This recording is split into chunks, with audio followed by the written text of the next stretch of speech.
अगर भक्त का प्रेम सच्चा हो तो भगवान उसके लिए नंगे पांव दौड़े आते हैं। वहीं बात जब कन्हैया की हो तो कहने की क्या। अपने भक्तों के लिए वह न जाने कितने रूप धरते हैं और कितनी ही अनगिनत लीलाएं कर चुके हैं, जिनका प्रमाण हमारे धार्मिक ग्रंथों में मिलता है। ऐसी ही एक रोचक कथा है जब कन्हैया ने अपने भक्त के लिए एक अनोखा काम किया।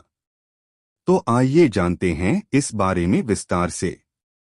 पौराणिक कथा के अनुसार एक बार की बात है, किसी नगर में एक राजा ने एक मंदिर बनवाया जिसमें श्री कृष्ण की एक मूर्ति भी रखवाई, लेकिन उसकी कभी पूजा नहीं की।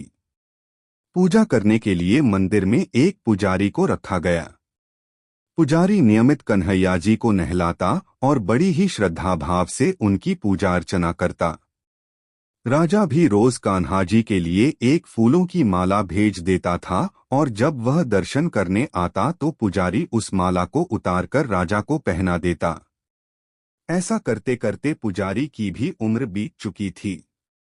एक दिन किसी वजह से राजा नहीं आ सका तो उसने एक सेवक के हाथ मंदिर में माला पहुंचा दी और कहलवाया दिया कि आज वह मंदिर नहीं आएगा, इसलिए पुजारी उसका इंतजार ना करें। इतना कहकर सेवक चला गया।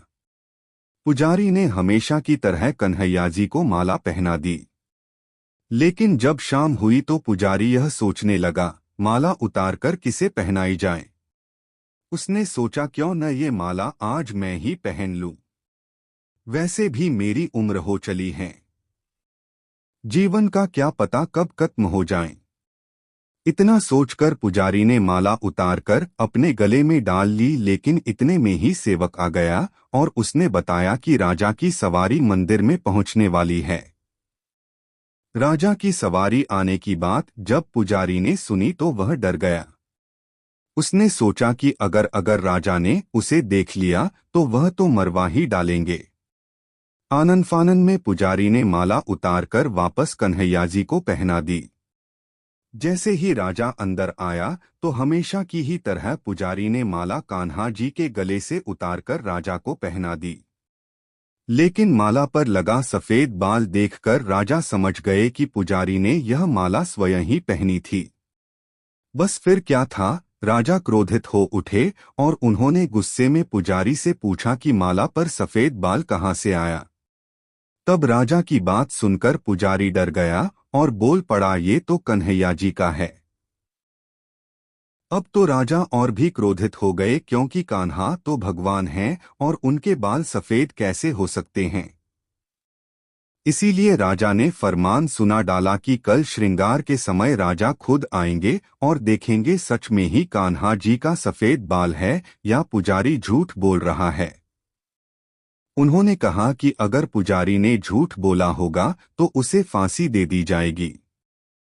ऐसी हो रेखाएं तो 25 के बाद चमक उठती है किस्मत। यहाँ जानिए विस्तार से। राजा का फरमान सुनकर पुजारी का बुरा हाल हो गया। उसने सोचा अब क्या करें, कहाँ जाएं? अब तो उसका मरना तय है।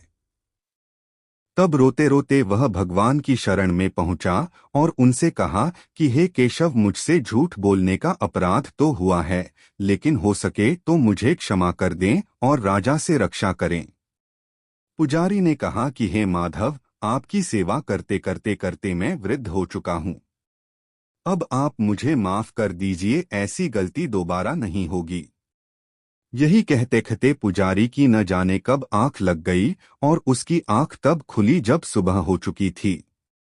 उधर सुबह होते ही राजा भी आ गया और कहने लगा, आज कान्हा जी का श्रृंगार वह खुद करेगा।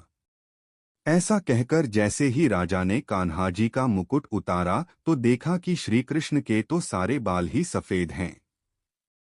लेकिन राजा को फिर भी यकीन नहीं हुआ। उसे लगा कि फांसी के डर से पुजारी ने ही बालों को रंग दिया होगा।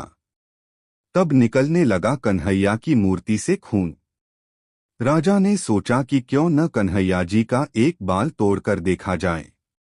इसके बाद राजा ने कान्हा जी का एक बाल तोड़ लिया।